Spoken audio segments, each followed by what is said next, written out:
Shabbat Shalom, everyone. Let's go ahead and bow our heads and pray before we begin.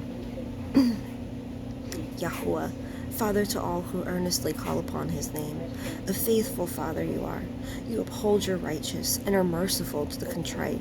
We wait patiently upon your promises, Yahuwah. Your will be done in heaven as it is on earth. Guard your servants, Abba. Awaken the deaf and the blind, that they have a way out of the snare of Satan. I pray you, Yahuwah, water the seeds you allow me to plant. Allow the people of the earth to hear your truth. In Yahusha's name we pray. Amen.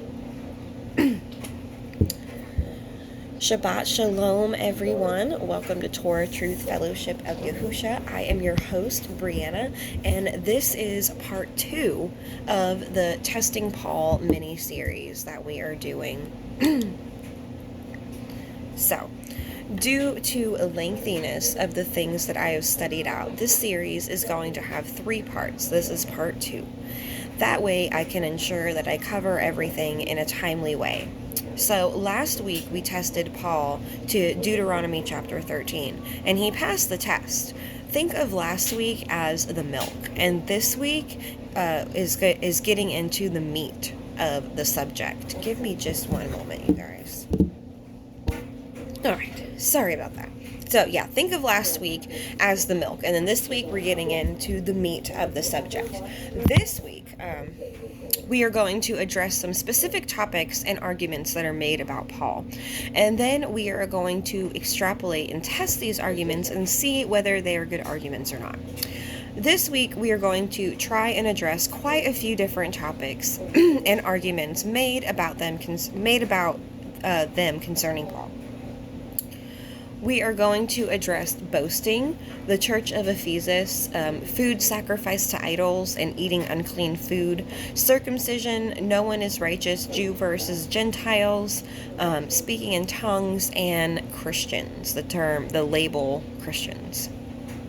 So let's begin with boasting. The argument is that Paul is boastful, that he boasts of himself. So let's look at the scriptures in question and let's see what's being said. The scripture in question is 2 Corinthians 11:5. It says, "For I suppose I was not a whit behind the very chiefest apostles." So, firstly, we need some context here. How can we understand anything from just one line? Let's see what the conversation is that is being had here. 2 Corinthians 11:1-6. "I pray ye could bear with me a little in my folly, and indeed bear with me. For I am jealous over you with a righteous jealousy, for I have espoused you to one man, that I may present you as a chaste virgin to Mashiach. But I fear, lest by any means, as the serpent beguiled Hua through his subtlety, so your mind should be corrupted from the simplicity that is in Mashiach. For if he that comes preaches another Yahusha, from whom we have not preached, or if ye receive another Ruach, which ye have not received, or any other Besora, which ye have not accepted, that ye might well bear with him. For I suppose I was not a whit behind the very chiefest apostles. But though I be rude in speech, yet not in knowledge, but we have been thoroughly made manifest among you in all things." So, firstly, Paul is not boasting here. He is saying that he is not an inferior teacher. He is speaking to the church of Corinth, and he's scared that they have been beguiled by the spirit of the serpent. And he tells them that do not believe in another Messiah, that Yahusha is the only Messiah. Or if they receive some other spirit, do not be deceived by it. Or another gospel, which him or the other apostles have not preached, don't accept that.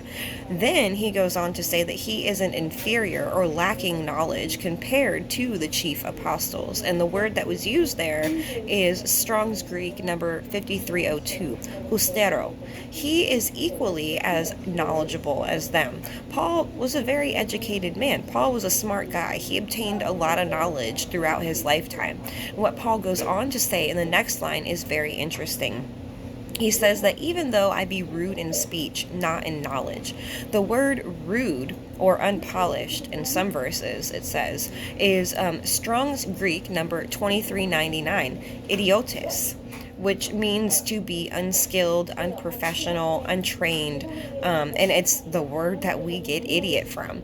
So Paul basically admitted that he sucks at speaking, is what he's saying. He is not a speaker, though he possesses knowledge. And you know who else was not a great speaker, but also possessed great knowledge? Moses. Moses was a very educated man. He grew up in Pharaoh's household, and he was very privileged. He lived a very privileged life for most of his life, most of his adolescent life. He also was very knowledgeable in the Torah, but Moses wasn't a speaker. He even tells this to Yahweh. He says that he is slow in tongue.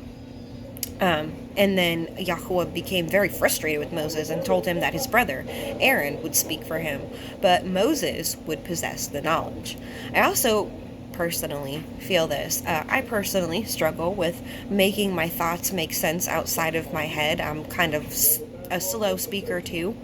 Things make sense to me, but sometimes I'm just terrible at conveying what's in my mind. So he's saying he lacks in speaking, but not in knowledge.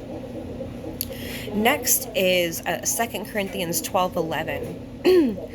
I am become a fool in glorying. Ye have compelled me, for I ought to have been commended of you, for in nothing am I behind the very chiefest apostles, though I be nothing. Again, you're going to see this become a pattern. All the arguments I see concerning Paul, well, most of the arguments I should say I see concerning Paul, lack context. So let's get some. 2 Corinthians 12:6-11. For though I would desire to glory, I shall not be a fool, for I will say the truth. But now I forbear. Well, hold on, let's pause real quick. He says, for I will say the truth. What is the truth? Your righteousness is an everlasting righteousness, and your Torah is the truth. The truth. But now I forbear, lest any man should think of me above that which he sees me to be, or that he hears of me, and lest I should be exalted above measure through the abundance of the revelations that was given to me, a thorn in the flesh, the messenger of Satan to buffet me, lest I should be exalted above measure. For this thing I besought El Yahweh thrice, that it might depart from me. And he said unto me, my grace is sufficient for you, for my strength is made perfect in weakness. Most gladly, therefore, I will rather glory in my infirmities, that the power of Mashiach may rest upon me. Therefore I take pleasure in infirmities, in reproaches, in necessities, in persecutions, in distresses, for Mashiach's sake. For when I am weak, then I am strong. I am become a fool in glorying. Ye have compelled me, for I ought to have been commended of you, for in nothing am I behind the very chiefest apostles, though I be nothing. So, in the lines preceding this, Paul is speaking about a vision he had. In the lines preceding what I just read to you, the lines even before that, Paul was talking about a vision that he had in those lines, and how he saw and he heard things that he wasn't allowed to speak. And he said, over that he will glory, over this vision he had of a man who, and then the vision, I'm assuming it was Messiah. He saw a man who was speaking things that it was not lawful for him to speak. He wasn't allowed to say what they said. Anyways, he said over that he will glory, but over himself or his suffering, he will not glory. And then he goes on to say that do not exalt him, do not glory over him. So therefore, he suffers for serving Messiah, and he is okay with that. For Yahusha's sake, it is a pleasure to suffer, to be reproached, deprived, persecuted, and in distress for Yahusha's sake. For when he is weak, Messiah, Yahusha, makes him strong, and he glories in that. He glories in Yahusha. They commended Paul, and Paul again says he is nothing behind the very chief apostles. So he tells them, don't glory in him, glory in Yahusha and the many wonders and miracles that he worked. So if you suffer, do it for Yahusha's sake. Glory in the strength that Yahusha gives you. Again, Paul isn't boasting. He's trying to establish himself. And he says that he should have been commended, which the word used there is Strong's Greek number 4921, sunastemi, which means to establish, to stand near, to place together, to stand stand together as far as facts lining up together to support each other, and in no way, knowledge-wise, is he inferior to the chief apostles, even though he is no one. Paul even says in the previous verses that he desires not to boast unless anyone gives him more credit than Yahusha. He didn't want that. He even says that he enjoys suffering for Yahusha's sake. 2 Corinthians 11:10. As the truth of Mashiach is in me, no man shall stop me of this boasting in the regions of Achaia. So again, we need some context. So 2 Corinthians 11, give me just a minute, guys. Alright, sorry about that. Okay, again, we need some context. So let's start over. 2 Corinthians 11:10 through 15. As the truth of Mashiach is in me, no man shall stop me of this boasting in the regions of Achaia. Wherefore, because I love you not, Elohim knows. But what I do, that I will do, that I may cut off occasion from them which desire occasion, that wherein they glory they may be found even as we. For such are false apostles, deceitful workers, transforming themselves into the apostles of Mashiach. And no marvel, for Satan himself is transformed into an angel of light. Therefore it is no great thing if his ministers also be transformed as the ministers of righteousness, whose end shall be according to their works.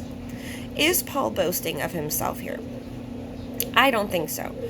Which is why, once again, reading in context is important. Paul is boasting of Messiah here. He is glorying in the good works Yahuwah has ordained, and says that if any man boast of anything, let him be found of the things that he boasts of.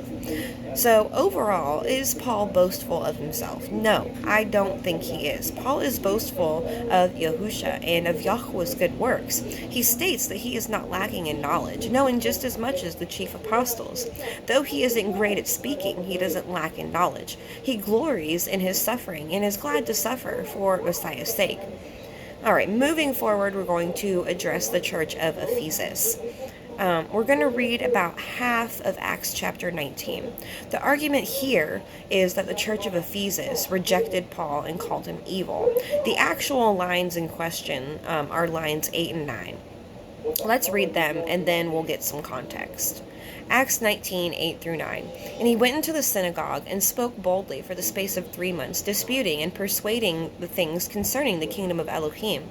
But when diverse were hardened and believed not, but spoke evil of the way of Yahuwah before the multitude, he departed from them, and separated the Talmudim, disputing daily in the school of one Tyrannus.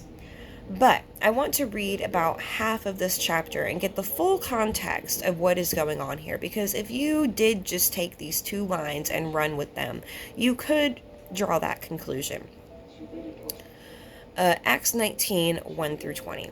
And it came to pass that while Apollos was at Corinth, Paul, having passed through the upper coast, came to Ephesus. And finding certain Talmudim, he said unto them, Have ye received the Ruach HaKodesh? Since ye believed. And they said unto him, We have not so much as heard whether there be any Ruach HaKodesh. And he said unto them, Unto what then were ye baptized? And they said, Unto Yehochanan's baptism. Then said Paul, Yehochanan truly baptized with the baptism of repentance, saying unto the people that they should believe on him which should come after him, that is, on Mashiach Yahusha. When they heard this, they were baptized in the name of Adonai Yahusha. And when Paul had laid his hands upon them, the Ruach HaKodesh came on them, and they spoke with tongues and prophesied. And all the men were about 12. And he went into the synagogue and spoke boldly for the space of 3 months, disputing and persuading the things concerning the kingdom of Elohim. But when diverse were hardened and believed not, but spoke evil of the way of Yahuwah before the multitude, he departed from them, and separated the Talmudim, disputing daily in the school of one Tyrannus. And this continued by the space of 2 years, so that all they which dwelt in Asia heard the word of Yahuwah, both Yahudim and Yavanim. And Elohim wrought special miracles by the hands of Paul, so that from his body were brought unto the sick handkerchiefs or aprons, and the diseases departed from them, and the evil ruachot went out of them. Then certain of the vagabond Yahudim, exorcists, took upon them to call over them which had evil ruachot the name of Adonai Yahusha, saying, We adjure you by Yahusha, whom Paul preaches. And there were 7 sons of Sceva, a Yahudi, and a chief of priests, which did so. And the evil Ruach answered and said, Yahusha I know, and Paul I know, but who are ye? And the man in whom the evil Ruach was leaped on them and overcame them and prevailed against them, so that they fled out of the house naked and wounded. And this was known to all the Yahudim and Yavanim dwelling at Ephesus, and fear fell on them all. And the name of Adonai Yahusha was magnified. And many that believed came and confessed and showed their deeds. Many of them also, which used curious arts, brought their Sepharim together and burned them before all men. And they counted the price of them, and found it 50,000 pieces of silver. So mightily grew the word of Elohim and prevailed. Give me 1 second, guys. I'm sorry. My kids do not want to go to bed. Alright. So, Paul gets to Ephesus, and he comes upon some disciples, and he asks them if they had received the Ruach HaKodesh since they had believed. And they answered Paul, and they told him they weren't sure if there was a Ruach HaKodesh. And he asked them, unto what were they baptized? And they said they were baptized in the name of John the Baptist. And Paul corrects them, and he says, truly John the Baptist was baptized with the baptism of repentance, and who led the people to believe in Yahushua HaMashiach, the one greater than him, whom he prepared the way for. And after hearing this, they were baptized in the name of Yahushua. Paul laid his hands upon them, and the Ruach HaKodesh came upon them, and they spoke in tongues, and prophesied, 12 of them. And then he went to the synagogues, and he spoke boldly over the course of 3 months, disputing and persuading things concerning the kingdom of Elohim. And when diverse were hardened, those who had diverse hearts were hardened, their hearts were hardened, those who believed not, and spoke evil before everyone. That is what they said to Paul. They were unbelievers who spoke evil, so Paul departed from them. And over the course of 2 years, Paul performs many miracles and heals the spirit of many. And after Paul performs an exorcist on a man, healing him of an evil spirit, fear fell upon the people at Ephesus, and the name of Yahushua was magnified.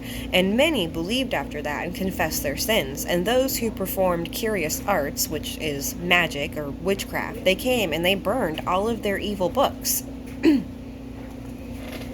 So, was the church calling Paul evil? No, they were not. Paul was teaching the word of Yahuwah and the testimony of Yahusha when there were evil people within the assembly who spoke evil of the way of Yahuwah. Why did they do that, though? Because they were Artemis worshippers. They were pagans. And Paul later tells them that gods made by human hands aren't real, and they did not like that.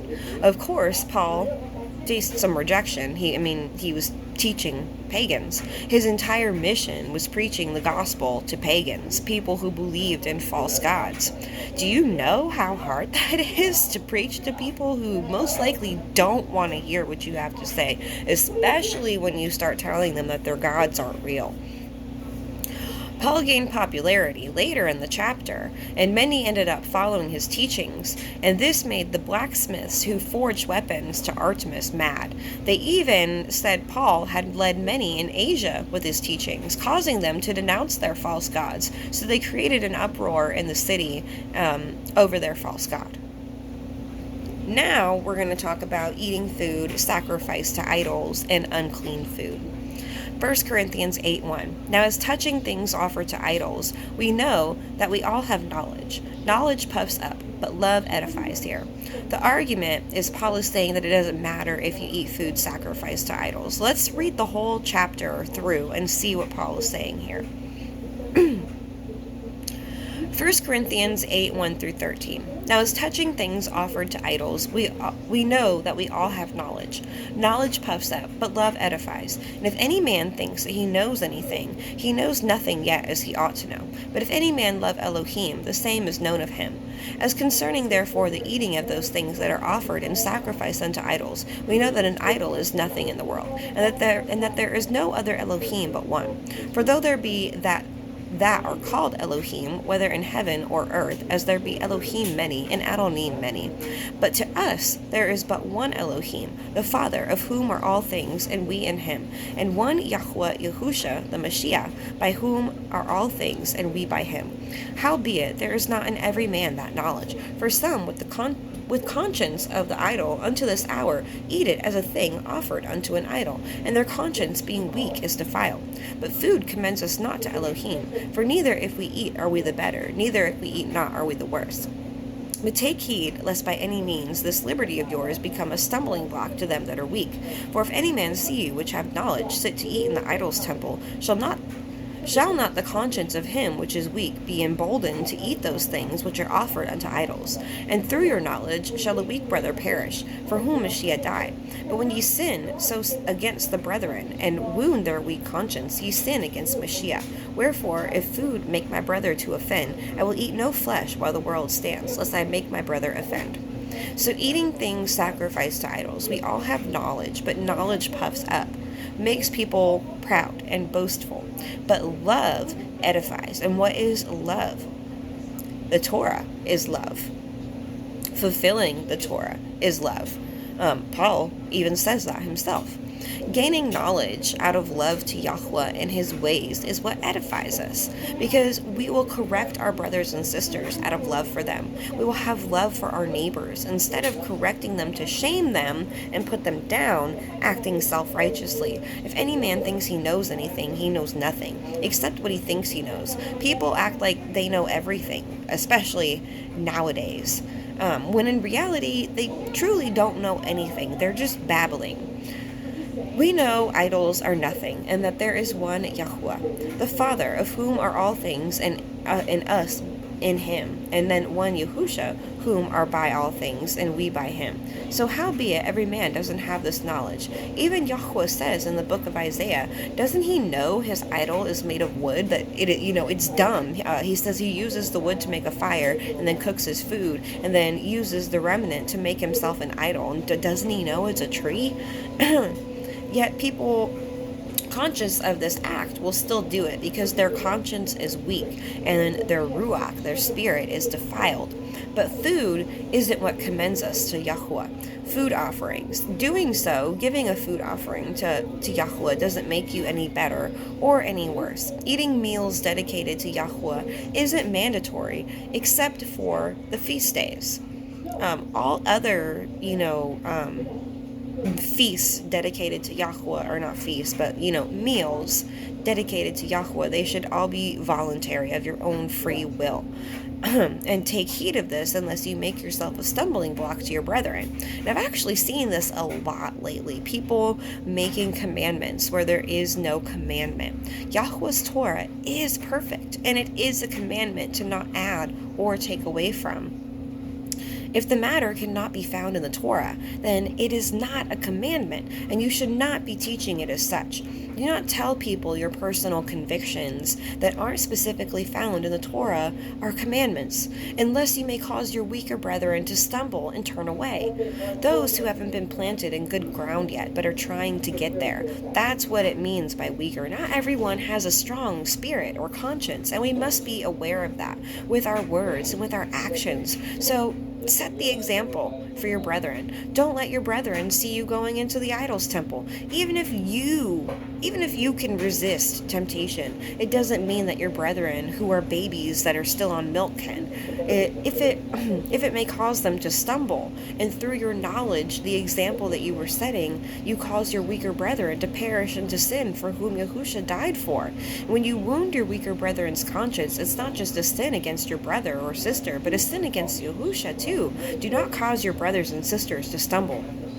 So if you have a brother or sister who is scared to eat meat sacrificed to idols, this is just, an example. So that brother or sister just abstains from meat altogether. Well, guess what? When I and that brother get together, or that sister get together for dinner, I'm going to not eat meat as well, as long as I'm around that person. Unless I offend my brother and I bruise his conscience and it might make him... It might further weaken his conscience. So now let's talk about unclean food. And I do want to say too, like reading through, and I do talk about this a little bit later in this video, but I do want to say too, I do very much believe that Paul's word has been tampered with, and like I said, I talk about that later in this video. And it's interesting because yesterday I had a brother send me a video from Adam at Parable of the Vineyard, and he did a video about Paul, and he said the same. I thought it was very interesting that he said the same thing, because I was, when I started like really digging into these Paul arguments, I thought the same thing. Like, these have been botched. Okay, the Catholic Church completely botched Paul's words. I mean, it's ridiculous. And it wouldn't be the first time the Catholic Church tampered with the scriptures. I don't know if you guys seen, but most of the newer Bibles, like if you were to go out and buy a Bible that was just, printed last year, Matthew 7:21 is missing out of all of them. None of them have Matthew 7 line 21, which is about prayer and fasting. And then the Vatican just apparently found a 1500-year-old translation from the book of Matthew. I believe it was chapter 12, a translation that has never been seen before, and it's said to now be the oldest translation, or maybe it was more than 15, or no, it was locked away for 1500 years. That's what it was. It's older than that, but it was locked away for that long. So it doesn't surprise me. So where were we? Okay. 1 Corinthians 10:25 through 27. Whatsoever is sold in the market, that eat, asking no question for conscience sake. For the earth is Yahuwah's, and the fullness thereof. And if any of them that believe not bid you to a feast, and ye be disposed to go, whatsoever is set before you, eat, asking no question for conscience sake. So again, let's get a little bit more context. 1 Corinthians 10:17 through 31. For we being many are one bread, and one body, for we are all partakers of that one bread. Behold, Yasharal after the flesh. Are not they which eat of the sacrifices partakers of the altar? What say I then? That the idol is anything, or that which is offered in sacrifice to idols is anything? But I say that the things which other nations sacrifice, they sacrifice to devils, and not to Elohim. And I would not that ye should have fellowship with devils. Ye cannot drink the cup of Yah and the cup of devils. Ye cannot partake of Yahuwah's table and of the table of devils. Do we provoke Yahuwah to jealousy? Are we stronger than he? All things are powerful for me. All things are powerful for me, but not all things are profitable. All things are powerful for me, but all things edify not. Let no man seek his own, but every man another's wealth. Whatsoever is sold in the market, that eat, asking no question for conscience sake. For the earth is Yahuwah's, and the fullness thereof. If any of them that believe not bid you to a feast, and ye be disposed to go, whatsoever is set before you, eat, asking no question for conscience sake. But if any man say to you, This is offered in sacrifice unto idols, eat not for his sake that showed it, and for conscience sake. For the earth is Yahuwah's, and the fullness thereof. Conscience, I say, not your own, but of the other. For why is my liberty judge of another man's conscience? For if I by grace be a partaker, why am I evil spoken of for that which I give thanks? Whether therefore ye eat or drink, or whatsoever ye do all to the glory of Elohim. So I do want to say too, like some of these arguments too, the way that they botched it up, I do also have to agree with Adam too, when he said like some things you can't reconcile. They botched it so bad, you just can't reconcile it. And I don't think any of the books in the translations of the Bible that we're reading today, I don't think any of them are infallible. None of them are infallible. Even the Masoretic text has been messed with so much. The Masoretic text was written shortly after the Babylonian Talmud was written. They wrote the Masoretic text while they were in Babylonian captivity, and that is what our Bibles, the Old Testament, is translated from today, is the Masoretic text. If you compare that with the Septuagint, you can see clear differences. So I'm just saying, none of it is infallible. So it says, we being many people are one body, and we all partake in that body. Yasharal is after the flesh. The Pharisees and the religious leaders, and not much has changed since Messiah died. They still follow the Talmud, and they still fly the flag with the star of their god, Remphan, on it. And they are also, once again, performing animal sacrifices. They are not following Yahuwah's way. An idol is an idol anything, though, or that which is sacrificed to an idol, and no, it is nothing. And those who sacrifice to idols are sacrificing to devils, and we have no fellowship with devils. We cannot drink of the cup of Yahuwah and the cup of devils, nor can we sit at the table of Yahuwah and the table of devils. And Paul was actually quoting and building off of Isaiah here. Isaiah 65:11 says, "But ye are they that forsake Yahuwah, and that forget my holy mountain, that prepare a table for Gad, that furnish the drink offering unto many." Now Gad here is not Yaakov, Jacob's son. Gad is the fortune god of Babylon, and Meni, he is also the god of fate in Babylon, both devils, preparing a table for devils, while at the same time preparing a table for Yahuwah and forsaking it by having fellowship with devils. Then it says, "Let every man not seek his own, but another man's wealth." Meaning, don't seek your own prosperity. Seek the prosperity of your brothers and sisters. See that they produce good fruit. Encourage them to do so, and set the example for your baby brethren. If you buy food from the market, eat it with thanksgiving. And here, again, I believe part of this chapter is a faulty translation of Paul's words. I believe that it was botched when it was translated.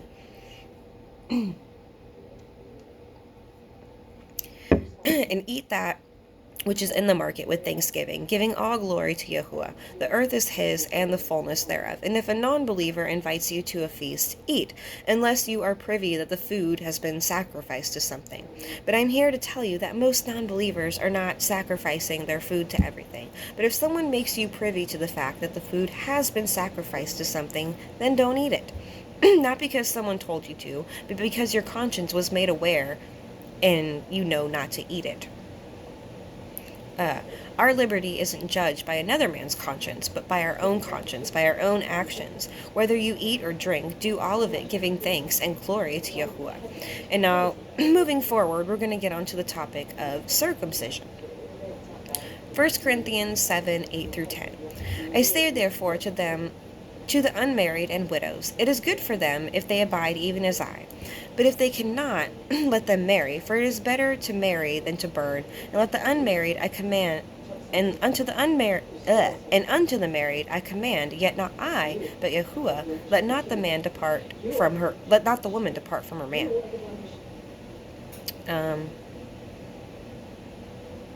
I think I put the wrong line. But anyways. But the argument, though, is that Paul is saying that circumcision is basically irrelevant. But let's start off with the fact that this chapter, nor these verses, are even talking about circumcision. Paul is talking about marriage, and he tells the widows and the unmarried that it is best or smartest if they remain that way, so to not be snared by lust or fornication. But if they cannot contain themselves, then let them marry, for it is better to marry than to burn for fornication. And to the married, Yahuwah commands, let not a man depart from his wife, or vice versa. You become one flesh, one spirit. Galatians 5:2-6. "Behold, I, Paul, set forth concerning you, except that Mashiach was circumcised, none of you benefit. For I testify again to every man that is circumcised, that he is a debtor to do the whole law. Ye are abolished from Mashiach. Whoever are justified by the law, ye are fallen from grace. For we, through one Ruach, wait for hope of righteousness by faith. For in Yahushua HaMashiach neither circumcision avails anything, nor uncircumcision, but faith and fervent love." Again, the argument is basically that Paul is brushing off circumcision. But Paul is not discouraging circumcision. He is explaining that circumcision doesn't matter if you're not keeping the commandments. You can be circumcised, and you can continually break the commandments, just as you can be uncircumcised and guard the commandments. Circumcise your heart first. If you circumcise your flesh and you still break the commandments, then what was it for? But if you circumcise your heart, and you allow Yahuwah to give you a new heart, and to remove your heart of stone, and to be given a heart of flesh, a heart that won't break the commandments, circumcision avails nothing without faith and fervent love. Every man who is circumcised is a debtor to the whole law, like the Pharisees, who were boasting of being circumcised to the Greeks, which is what Paul is addressing when he is addressing the Galatians. There were some Jews there who were boasting to the Greeks about it. and that though they were circumcised, they were in debt to the whole law. Why? Because they tried to use the law to justify themselves. They used their keeping of the law to declare their own selves righteous, and it doesn't work that way. You don't keep the law because you are righteous. The law teaches you what is righteous, and keeping it is imputed to you for righteousness. Bragging to others about keeping the Torah and making others feel bad about not keeping the Torah isn't love, nor is it righteous. We have all fallen from grace, and we have all been sinners. Circumcision does matter, but only if you're doing it for the right reason. Galatians 6:15. For in Yahushua HaMashiach neither circumcision avails anything, nor uncircumcision, but a new creature. This is one I want to read the whole chapter so we can get context. Galatians 6:1-18. Brethren, if a man be overtaken in a fault, ye which are spiritual, restore such one in the ruach of meekness, considering yourself, lest you also be tempted. Bear ye one another's burdens, and so fulfill the Torah of Mashiach. For if one man think himself to be something when he is nothing, he deceives himself. But let every man prove his own work, and then shall he have rejoicing in himself alone, and not in another. For every man shall bear his own burden. Let him that is taught in the word communicate unto him that teaches in all good things. Be not deceived. Elohim is not mocked. For whatsoever a man sows, that shall he also reap. For he that sows to his flesh shall of the flesh reap corruption. But he that sows to the Ruach shall of the Ruach reap life everlasting. And let us not be weary in well-doing, for in due season we shall reap, if we faint not. And we have therefore opportunity. Let us do good unto all men, especially unto them who are of the household of faith. Ye see how large a sefer I have written unto you with my own hand. As many as desire to make a fair show in the flesh, they constrain you to be circumcised, only lest they should suffer persecution for the cross of Mashiach. So the Jews, once again, the Jews who were living in the land, they were pressuring the Greeks to circumcise their foreskin so that they could boast about it and most likely mock them too. And Paul tells them the same thing that we have been establishing, how those same people who are pressuring them to be circumcised don't even guard the whole Torah themselves. Do not allow yourself to be circumcised in vain. Titus 1:10. For there are many unruly and vain talkers and deceivers, especially they of the circumcision. As with many arguments against Paul, this verse is given with no context. One line provides no clear context of any kind of message, so let's read the whole chapter. Titus 1:1-16. Paul, a servant of Yahuwah and an apostle of Yahushua HaMashiach, according to the faith of Elohim's elect and the acknowledging of the truth, which is after holiness, and hope of eternal life, which Elohim, that cannot lie, promised before the world began, but has in due times manifested his word through preaching, which is committed unto me according to the commandment of Elohim our Savior. To Titus, my own son, after the common faith, grace, mercy, and peace from Elohim the Father, and Adonai Yahushua HaMashiach our Savior. For this cause I have left you in Crete, that you should set in order the things that are wanting, and order elders in every city as I had appointed you. If any be blameless, the man of one woman, having faithful children, not accused of riot or unruly. For an elder must be blameless, as the steward of Elohim, not self-willed, not soon angry, not given to wine, no striker, not given to filthy... I'm not sure what that word is. But a lover of hospitality, a lover of good men, sober, just, holy, temperate, holding fast in the faithful word as he has been taught, that he may be able by sound doctrine both to exhort and to convince the gainsayers. For there are many unruly and vain talkers and deceivers, especially they of the circumcision, whose mouths must be stopped, who subvert whole houses, teaching things which they ought not, for filthy lucre's sake. One of themselves, even a prophet of their own, said, "The Cretians are always liars, evil beasts, slow bellies. This witness is true. Wherefore rebuke them sharply, that they may be sound in the faith, not giving heed to Yahudic fables and the commandments of men that turn them from the truth. Unto the pure all things are pure, but unto them that are defiled and unbelieving is nothing pure. But even their mind and conscience is defiled. They profess that they know Elohim, but in works they deny him, being abominable and disobedient, and unto every good work reprobate."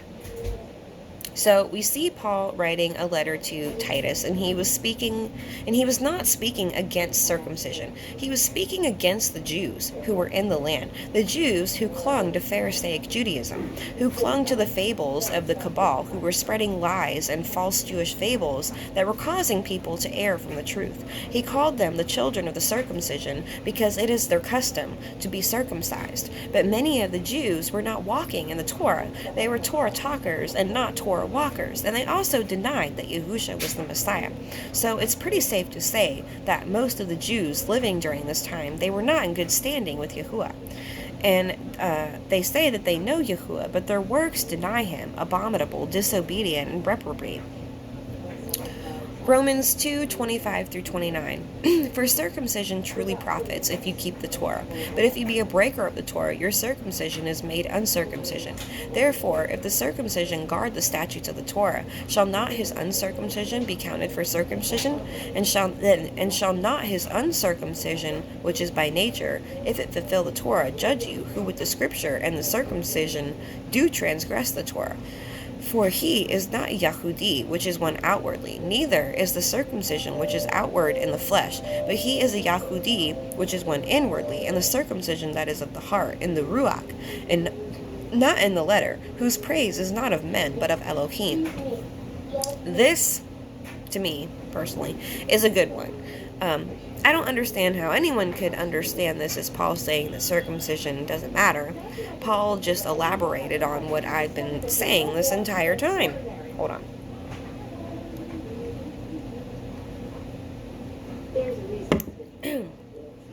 Circumcision truly profits you if you keep the Torah, but if you're a breaker of the Torah, your circumcision counts for nothing.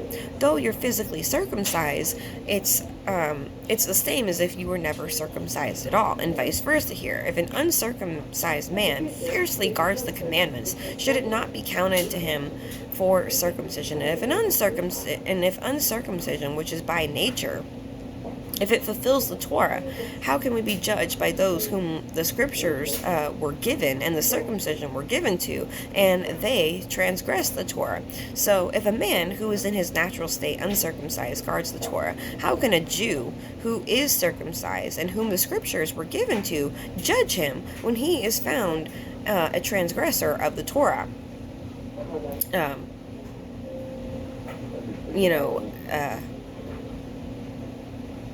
I personally feel that you should circumcise your heart first, and then come to a conviction to circumcise your skin. I'm not a man, so I can't really speak on that. I don't know what that's like or anything about that, but I feel like you should reach the conviction on your own, in your own way. You shouldn't be pressured into it. Anyways, where was I? You're not grafted into Yasharal by your outward appearance, which is of the flesh, but by your inward appearance, which is of the heart, allowing your heart to be circumcised, and your ruach, not in the letter of the law, which is praised by men, but by the spirit of the law, which is praised by Yahuwah. Before we move on to the next topic, I want to share some verses here about the circumcision of heart, because some people like to argue about that as well. Deuteronomy 10:16-17. I also want to say that I like I said, I believe circumcision is important, but I believe that you should circumcise your heart first. You should come to know Yahuwah and his ways first, and then, get to your own conviction about that. Deuteronomy 10:16-17. Circumcise therefore the foreskin of your heart, and be no more stiff-necked. For Yahuwah Elohim is Elohai ha-Elohim, and Adonai ha-Adonim, a great El, a mighty and a terrible, which regards not persons nor takes reward. Deuteronomy 36. And Yahuwah Eloheka will circumcise your heart and the heart of your seed, to love Yahuwah Eloheka with all your heart and with all your soul, that you may live. This is what Paul was talking about at the end of Romans that we just read. You're not a Yahudi, you're not a Jew, grafted into Judah because of your outward appearance, because of the circumcision made with human hands. And again, I'm not saying that circumcision is irrelevant. It is an extra step in your faith towards Yahuwah. But how much more the circumcision that is made not with human hands, the circumcision of heart, the circumcision only Yahuwah can perform. Jubilees 1:24-26. And after this they will turn to me in all uprightness, and with all their heart, and with all their soul, and I will circumcise the foreskin of their heart, and the foreskin of their heart of their seed, and I will create in them a Ruach HaKodesh, and I will cleanse them, so that they shall not turn away from me from that day unto eternity. And their souls will cleave to me, and to all my commandments, and they will fulfill my commandments, and I will be their father, and they shall be my children. And they shall all be called the children of the living Elohim, and every angel and every Ruach shall know, yea, they shall know that these are my children, and that I am their father in uprightness and righteousness, and that I love them. These particular verses are referring to the latter days. As he said in Deuteronomy, he will circumcise our hearts and our children's hearts, and he will give them the Ruach HaKodesh, just as he told us through the prophet Joel. And he will cleanse us, and we will uphold his commandments and cleave to them. And he is talking about the new covenant, where the Torah is written on our hearts. Joel 2:28-29. And it shall come to pass afterward, I will pour out my Ruach upon all flesh, and your sons and your daughters shall prophesy, your old men shall dream dreams, and your young men shall see visions. And also upon the servants and upon the handmaids in those days will I pour out my Ruach. Ezekiel 35:25-28. Then I will sprinkle clean water upon you, and ye shall be clean. From all your filthiness and from all your idols will I cleanse you. A new heart also will I give you, and a new Ruach I will put within you. And I will take away the stony heart out of your flesh, and I will give you a heart of flesh. And I will put my Ruach within you, and cause you to walk in my statutes, and ye shall guard my judgments and do them. And ye shall dwell in the land that I gave to your fathers, and ye shall be my people, and I will be your Elohim. Jeremiah 31:31-35. Behold, the days come, says Yahuwah, that I will cut a renewed covenant with the house of Yasharal and with the house of Yehudah, not according to the covenant that I cut with their fathers in the day that I took them by the hand to bring them out of the land of Mizraim, which my covenant they broke, although I was a husband unto them, says Yahuwah. But this shall be the covenant that I will cut with the house of Yasharal after those days, says Yahuwah.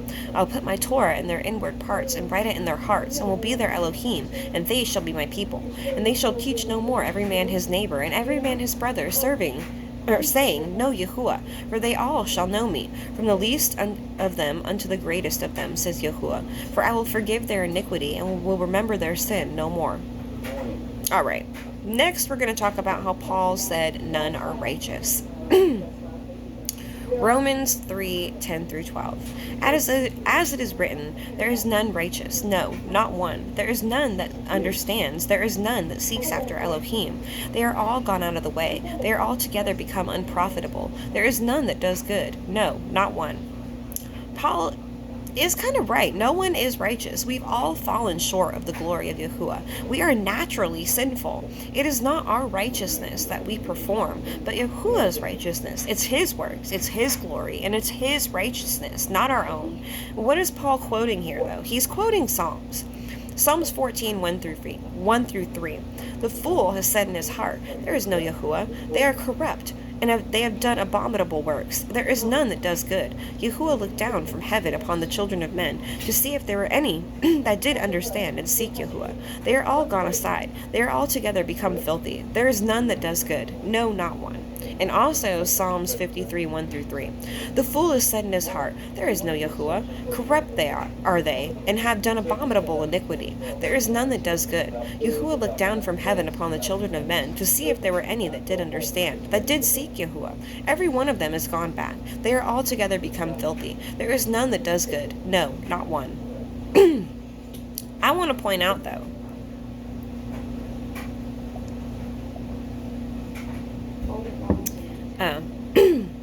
Even Yahusha said that no one is good. No one is good except for Yahuwah. And I mean, are you going to say that Yahusha is wrong? He did not even esteem himself as good when he was called good. Matthew 19:17, and he said unto him, Why do you call me good? There is none good but one, that is Elohim. But if you will enter into life, guard the commandments. Mark 10:18, and Yahusha said unto him, Why do you call me good? There is none good but one, that is Elohim. Luke 18:19, and Yahusha said unto him, Why do you call me good? None is good save one, that is Elohim. Even Yahusha didn't esteem himself as good. He asked the man, Why do you call me good? No one is good except one, that is Yahuwah. Yahuwah is good, and Yahuwah is who makes people good. It is not your goodness, it's Yahuwah's goodness. It's his glory, and you are stealing it from him when you declare yourself good. You don't get to do that. That's not your job. Judgment is reserved for him. He says who is good, because he is where all goodness comes from. Yahuwah is good, and without his goodness dwelling in our lives and in our hearts, we quickly become slaves to sin. I've got a few more things to share before we move on. Deuteronomy 9:4-6. Speak not in your heart, after that Yahuwah Eloheka has cast them out from before you, saying, For my righteousness Yahuwah has brought me in to possess this land. But for the wickedness of these nations Yahuwah drives them out from before you. Not for your righteousness, or for the uprightness of your heart, do you go to possess their land. But for the wickedness of these nations Yahuwah Eloheka drives them out from before you, and that he may perform the word which Yahuwah swore unto your fathers, Abraham, Yitzhak, and Yaakov. Understand therefore that Yahuwah Eloheka gives you not this land to possess it for your righteousness, for you are a stiff-necked people. Uh-oh.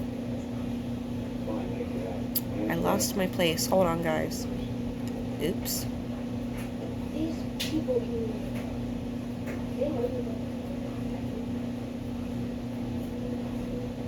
Hold on. Almost there. Okay. Nothing we do is because of our righteousness. We are not righteous. Yahuwah is righteous. It is his righteousness that he imputed to us by causing us to guard his Torah, his feast days, and building a relationship with him. That is imputed to us for righteousness. But it is still Yahuwah's righteousness that he imputes to us through the Ruach HaKodesh. Isaiah 54:17. No weapon that is formed against you shall prosper, and every tongue that shall rise against you in judgment you shall condemn. This is the heritage of the servants of Yahuwah, and their righteousness is of me, says Yahuwah. You see, their righteousness is of Yahuwah. It is his righteousness. Sirach 18:2-3. Yahuwah only is righteous, and there is none other but he, who governs the world with the palm of his hand. In all things obey his will, for he is the king of all, by his power dividing holy things among them from profane. All right, now we're going to talk about the Jews versus the Gentiles. The argument made here is that Paul puts no distinction between the righteous and the unrighteous. But let's look at the word that was used in his passage. It's most commonly translated as Gentile, but the word actually means Greek. The word that Paul used there is Strong's Greek number 1672, Hellene. It is the Greek word for a native Greek. Paul was in Greece talking to the Galatians. Gentile was not the word Paul used here. Gentile was translated that way. Greek was the word that Paul used here. There is no difference between Jew or Greek. He did not put Gentile there. That was something done by the church. Galatians 3:26-29. For ye are all the children of Elohim by faith in Mashiach Yahusha. For as many of you have been baptized into Mashiach, have put on Mashiach. There is neither Yahudi nor Yavani. There is neither bond nor free. There is neither male nor female. For ye are all one in Yahusha HaMashiach. And if ye belong to Mashiach, then ye are Abraham's seed, and heirs according to the promise. We are all made the children of Yahuwah by our faith in our obedience in Messiah, those who have been baptized in Yahusha's name, and those who walk as Yahusha walked. There is no Jew or Greek in the kingdom of Yahweh. We are all one in our Messiah. What does this mean? It means when you enter the kingdom, your former identity, it doesn't matter anymore. Yahusha isn't going to be like, oh, little Johnny, you're a Greek, not a Jew. Back of the line, pal. No. Once we accept Yahusha and we are baptized and we walk uprightly, we are no more Jew or Greek, but a child of Yahuwah. And if we belong to Yahusha, then we are the seed of Abraham and heirs according to the promise. And what did Yahuwah promise Abraham? Genesis 22:17-18, that in blessing I will bless you, and in multiplying I will multiply your seed as the stars of heaven and as the sand which is upon the seashore, and your seed shall possess the gate of his enemies, and in your seed shall all the nations of the earth be blessed, because you have obeyed my voice. Through Abraham, all nations of the earth are blessed.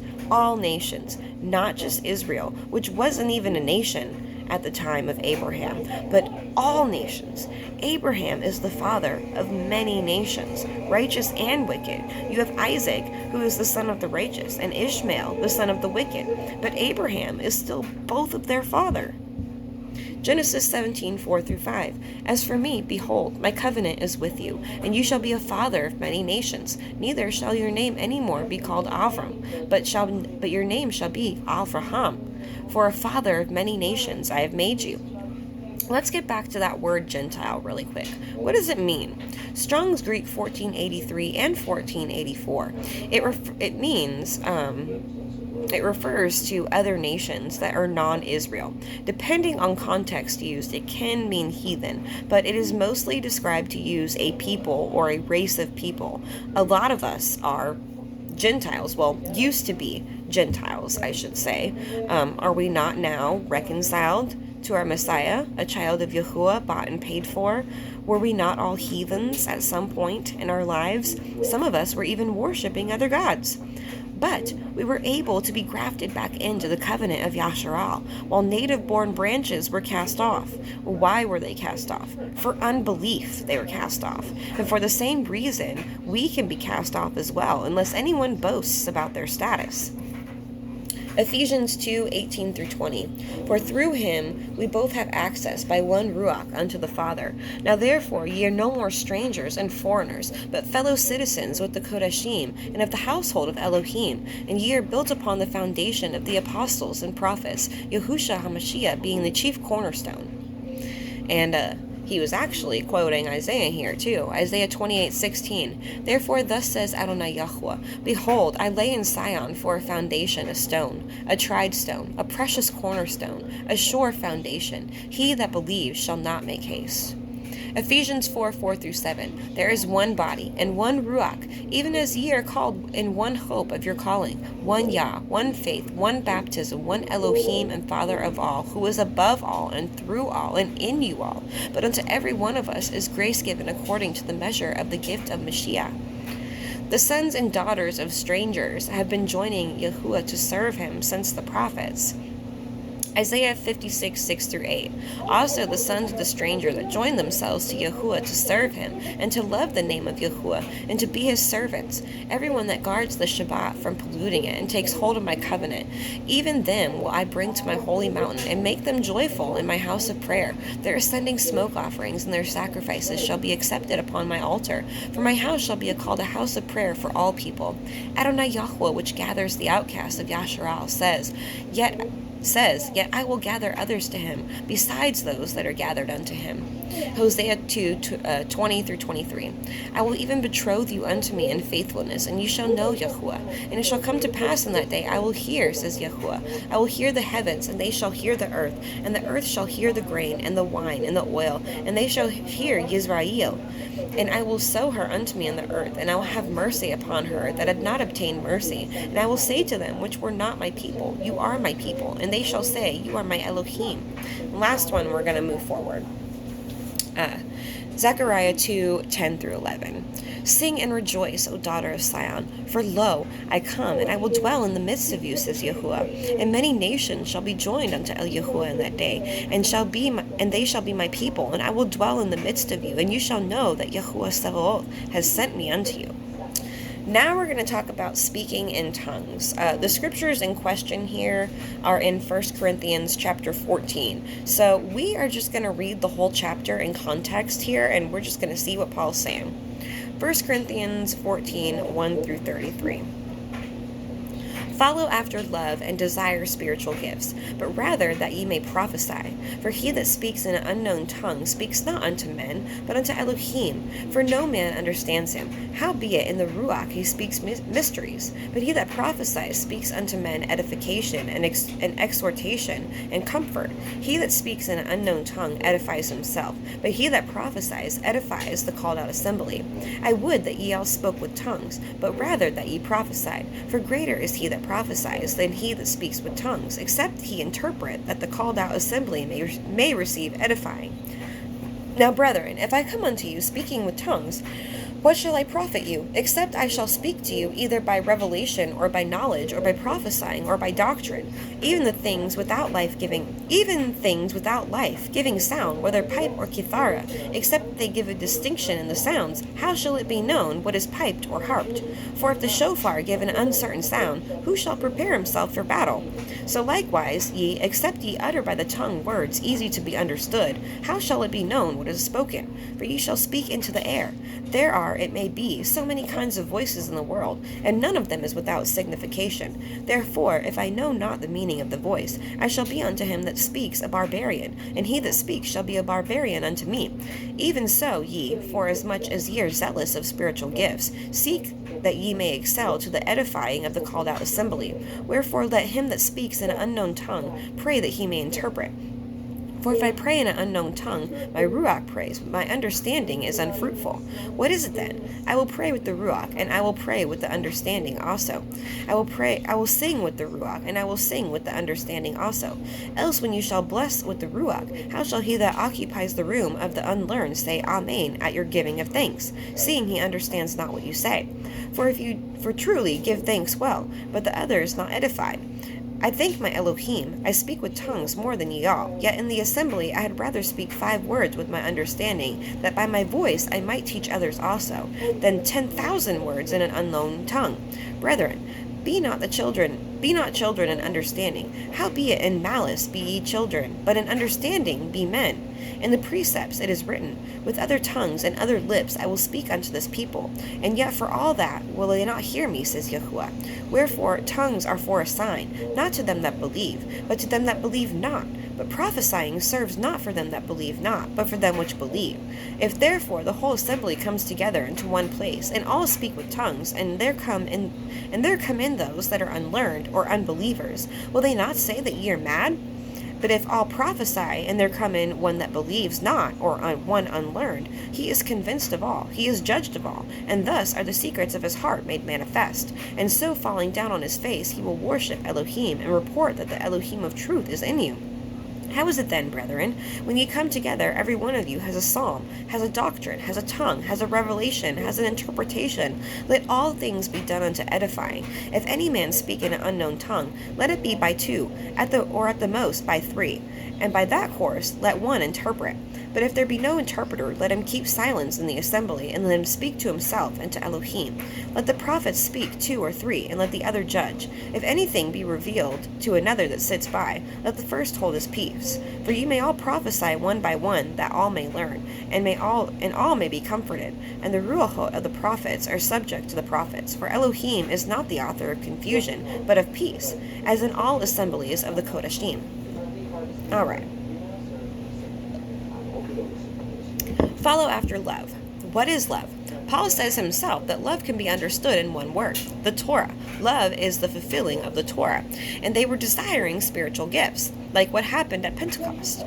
But Paul said he rather that they learn how to prophesy instead of speak in tongues. And speaking in tongues is not what you see on the internet and in the movies and stuff. Speaking in tongues is speaking in a language or languages that you don't natively speak. He who prophesies can edify the faith of many, though. If Paul came speaking in tongues and many other languages, what would it profit the Greeks? They wouldn't understand him because they only speak Greek. But if he speaks to them by revelation or knowledge or doctrine or by prophesying, they will profit from that. Just like sounds. If there isn't a distinction between sounds, how will you know what sound it is, like a pipe and a harp? Or how will you know or if the shofar didn't have a distinct sound, how would men know to prepare for war? So when you speak, be easy to understand unless you start speaking into the air, meaning going above people's heads. There are many voices in the world, and none without signification. Every voice, that is true, every voice in this world has a significant role, and many of those are to lead you astray. So if you don't know the meaning of a voice, like one trying to lead you astray, you'll come off as a barbarian trying to correct them, and they'll come off as a barbarian to you with their contrary doctrine. So even though they, the people of Corinth, were zealous for spiritual gifts, Paul told them that they should seek to excel, to edify the called out assembly, and let a man who does not speak in an unknown language, that does speak in an unknown language to him, pray that he may interpret what he said. If he prays in an unknown tongue, his spirit is praying, but his understanding is unfruitful because he doesn't understand what he said. So what then? So he will pray in an unknown tongue and pray for understanding also. The key being praying for understanding. Or it says, when you bless someone in an unknown tongue or one who is unlearned, how will they know when to say Amen at the end of your Thanksgiving? Because they don't understand what you're saying. Paul is saying it's better to speak 5 words with understanding than to speak 10,000 words of an unknown tongue. And then Paul quotes Isaiah 28. Speaking in tongues is for a sign, not for those who believe, but those in unbelief. So if the whole assembly came together and was all speaking in unknown languages, and those who are unlearned came in, they would think everyone's mad. They think they're all crazy. But if you learn to prophesy, and one who believes not comes in, he is convinced of all, and he is judged of all that is spoken, and the secrets of his heart are made manifest. His fruits, or lack thereof, begin to show. And falling down on his face, he will worship Yahuwah and say that the truth of Yahuwah is in you. So Paul was really trying to sway them away from speaking in tongues. He was trying to encourage them to pray for the spiritual gift of prophesying, that they may edify the body of Messiah. But he said, if you do have those who speak in tongues, let it be only 2 or 3, and have one who interprets. But if there is no interpreter, then let them keep quiet. And let the prophets speak 2 or 3, and let the other judge. This was to make sure that there was no confusion going around, having too many people speaking tongues and no interpreter and too many prophets saying too many things. People would start getting confused. So prophesy one by one, taking turns, that everyone's ruach may be comforted. Yahuwah is not the author of confusion, but of peace. And I want to show you some other places where speaking in tongues, or in unknown tongues, is seen. Let's start in Acts at Shavuot. That's a good place to start. Acts 2, 1 through 18. And when the day of Shavuot was fully come, they were all with one accord in one place. And suddenly there came a sound from heaven as of a rushing mighty wind, and it filled all the house where they were sitting. And there appeared unto them cloven tongues like as of fire, and it sat upon each of them. And they were all filled with the Ruach HaKodesh, and began to speak with other tongues, as the Ruach gave them the utterance. And there were dwelling at Jerusalem Yahudim, devout men, out of every nation under heaven. Now when this was noised abroad, the multitude came together and were confounded, because that every man heard them speak in his own language. And they were all amazed and marveled, saying one to another, Behold, are not all these which speak Galilean? And how hear we every man in our own tongue, wherein we were born? Parthians, and Madai, and from Elam, and the dwellers of Aram Naharim, and in Yahud, and in Cappadocia, and in Pontus, and Asia, and Phrygia, and in Pamphylia, and in Mizraim, and in parts of Livia, and about Cyrene, and the strangers of Rome, Yahudim, and proselytes, Cretes, and Aravim, which are Arabs, we do hear them speak in our tongues the wonderful works of Elohim. So let's see, they were speaking, let's count how many different languages they were speaking here. And they were from Galilee. 1, 2, 3, 4, 5, 6, 7, 8, 9, 10, 11, 12, 13, 14, 15, 16, 17. 17 different languages were being spoken during Shavuot. Okay? And they were all amazed and were in doubt, saying one to another, "What does this mean?" Others, mocking, said, "These men are full of new wine." But Kepha, Peter, standing up with the 11, lifted up his voice and said unto them, "Ye men of Yahud, and all ye that dwell in Jerusalem, be this known unto you, and hearken to my words. For these are not drunken, as ye suppose, seeing but it is but the 3rd hour of the day, which is about 9 a.m. But this is that which is spoken of the prophet Joel. And it shall come to pass that in the last days, says Elohim, I will pour out my ruach upon all flesh, and your sons and your daughters shall prophesy. Your young men shall see visions, and your old men shall dream dreams. And on my servants and on my handmaidens I will pour out in those days of my ruach, and they shall prophesy. Tongues of cloven fire appeared and sat upon each person who was there. And those tongues of cloven fire are angels. And then the ruach hakodesh fell upon them, and they began speaking in languages unknown to them, like prophesied in Joel 2. Isaiah 28, 9 through 11. Whom shall he teach knowledge, and whom shall he make to understand doctrine? Them that are weaned from milk, and drawn from the breast. For precept must be upon precept, and precept upon precept, line upon line upon line, here a little and there a little. For with foreign lips and another tongue will he speak to this people. And lastly, we see Joseph. He was the first who we see at his time was taught at his time there was only 70 languages in the earth, and he was taught all 70 languages of the earth by an angel. Jasher 49, 8 through 18. And the king said to all the officers, I have thought that since Elohim has made known to the Ivri man all that he has spoken, there is none so discreet and wise in the whole land as he is. If it seem good in your sight, I will place him over the land, for he will save the land with his wisdom. And all the officers answered the king and said, But surely it is written in the laws of Mitzrayim, and it should not be violated, that no man shall reign over Mitzrayim, nor be second to the king, but one who has knowledge in all the languages of the sons of men. Now therefore, Adonai and king, behold, this Ivri man can only speak the Ivri language. And how then can he be over us the second under government, a man who not even knows our language? Now we pray you, send for him, and let him come before you, and prove him in all things, and do as you see fit. And the king said, It shall be done tomorrow. And the thing that you have spoken is good. And all the officers came on that day before the king. And on that night Yahuwah sent one of his ministering angels, and he came into the land of Mitzrayim unto Joseph. And the angel of Yahuwah stood over Joseph. And behold, Joseph was lying in the bed at night in his Adonai's house in the dungeon, for his Adonai had put him back into the dungeon on account of his woman. And then the angel roused him from his sleep. Behold, Joseph rose up and stood upon his legs, and behold, the angel of Yahuwah was standing opposite to him. And the angel of Yahuwah spoke with Joseph, and he taught him all the languages of man in that night, and he called his name Yahusef. And the angel of Yahuwah went from him, and Joseph returned and lay upon his bed. And Joseph was astonished at the vision which he saw. And it came to pass in the morning, the king sent for his officers and servants, and they all came and sat before the king. And the king ordered Joseph to be brought. And the king's servants went and brought Joseph before Pharaoh. And the king came forth and ascended the steps of the throne.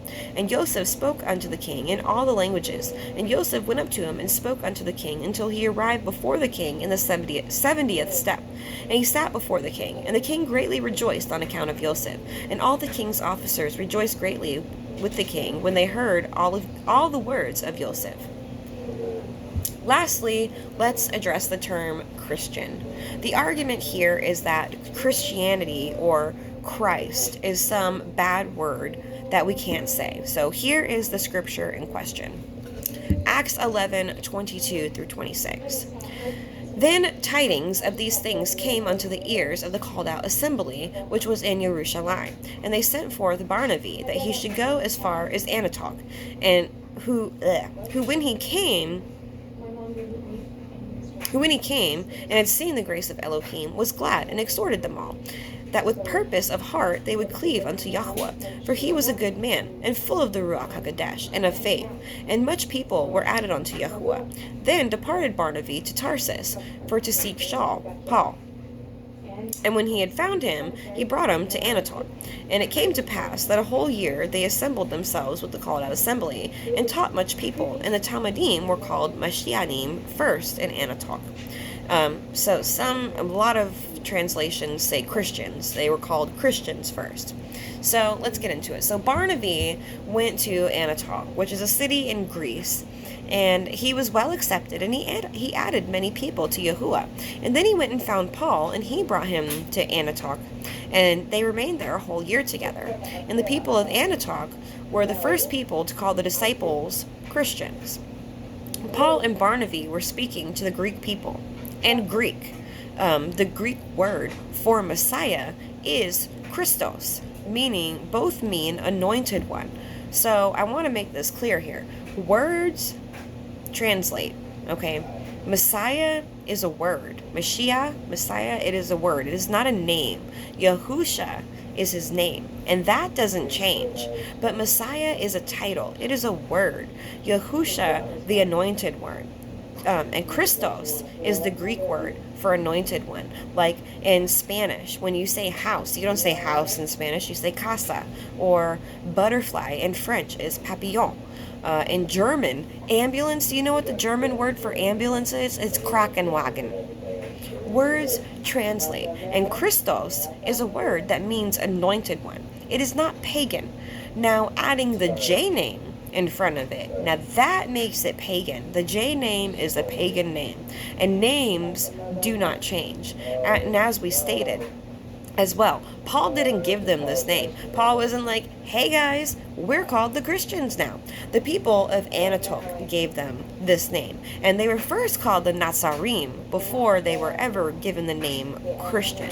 They were called the Nazarim. So, in conclusion, I do believe Paul's letters were very, very heavily tampered with by the Catholic Church. Like I said, we know that they have tampered with and withheld other scriptures too. That's another one I forgot to talk about earlier. I told you about the missing chapter from Matthew 12. I told you about Matthew 7:21. And then we got Jeremiah 31:8. Jeremiah 31:8, in the Septuagint. In the Septuagint, it is Jeremiah 38:8, and it talks about how Yahuwah's people are sealed the day that we go up to the mountain of Yahuwah. They are sealed for the feast of Passover.